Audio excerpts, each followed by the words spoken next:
I think it's an example of how somebody with one worldview can use that to attack another group. And it was done in such a way that it wasn't a physical attack, but it was very clearly based on the message of the swastika being not one of tolerance, but being one of hate. And it also challenged the safe space of the LGBTQA, and that's really an unfortunate thing.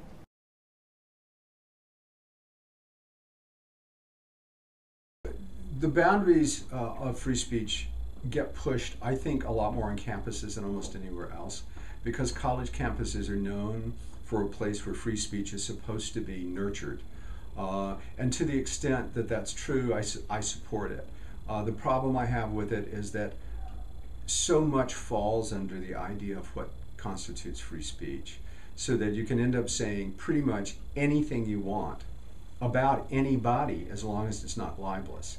In the case of Pacifica Forum, here's a group that's been, for over 7 years, has been giving really sort of hateful messages. I want to challenge the group and challenge the message that they're giving because it is sort of very bigoted, very hateful. But at the same time, I don't want to restrict anyone's free speech. I don't want to force anyone to not be able to speak or to be able to deliver their message. And so that's tricky because while in the process of not limiting somebody's speech, you want to have a counter speech. And that becomes tricky because if you have it in a different time and a different place, you're likely to influence different people. And it can end up people preaching to the choir. It can up that nobody's views are changed. And so it becomes a difficult situation where to really make an impact, it almost necessitates two opposing ideologies existing in the same place. And that presents a challenge.